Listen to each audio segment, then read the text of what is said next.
never like it. This is what I expect to see when a major star returns home.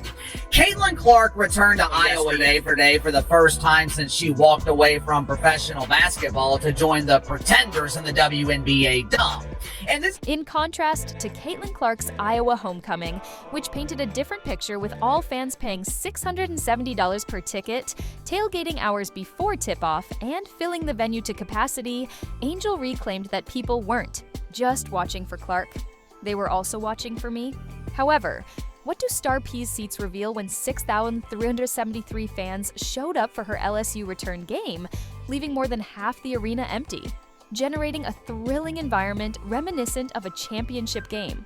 We'll examine fan engagement, marketability, and the future direction of women's basketball as new stars emerge in light of this notable disparity in attendance and passion.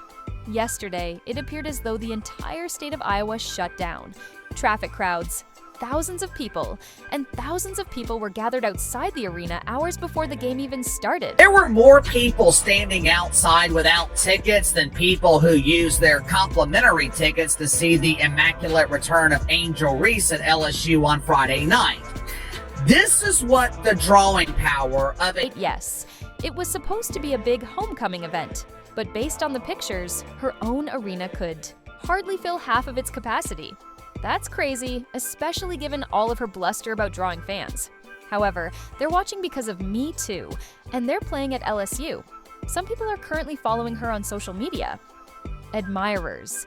We are now seeing what happens when Angel Reese's public reaction is solely focused on her, and the statistics are clear.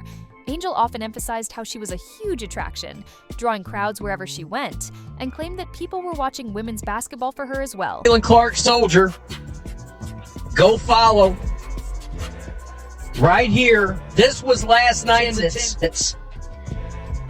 6,373 fans showed up to watch Angel Reese. The stadium can hold 13,215 people, which is less than half of its capacity. Angel's big homecoming game only attracted 6,373 fans, making it feel more like entering a silent, empty auditorium than a raucous homecoming celebration. Oh my goodness, that's not the matter at all.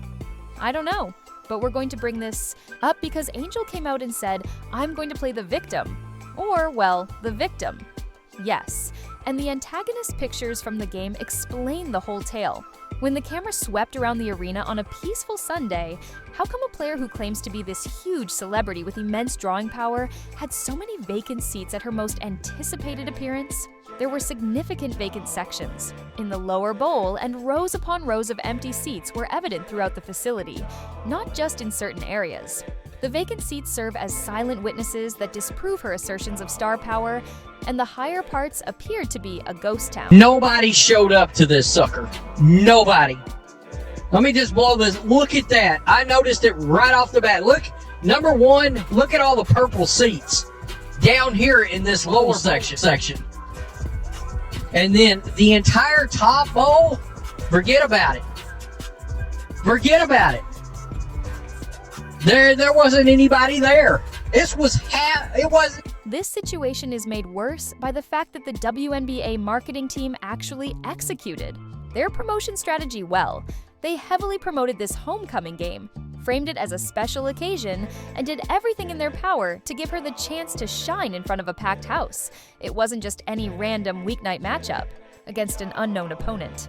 Rather, it was her return game, the one event you'd expect to be packed with eager fans eager to see their star back in action.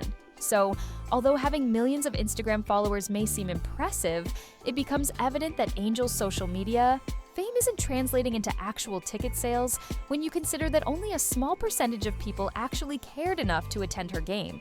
The narrative goes something like this: people are watching for Me Too, and they're showing up for Me Too. This highlights the stark difference between actual sports pulling power and social media popularity. Tell you guys, you heard me say it on this channel. A lot of Angel Reese fans are not basketball fans, and they are proving it. They proved it last night without a shadow of a doubt. That was one of the most embarrassing.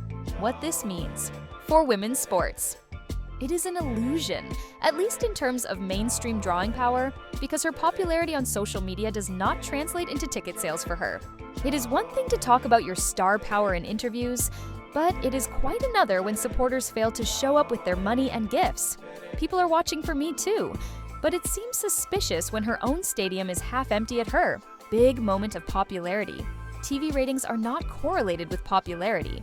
When compared to what happened when Caitlin Clark returned to her home court, the empty seats during Angel's comeback take on even more significance. The difference is striking, exposing a sharp disparity in fan support that will astound you.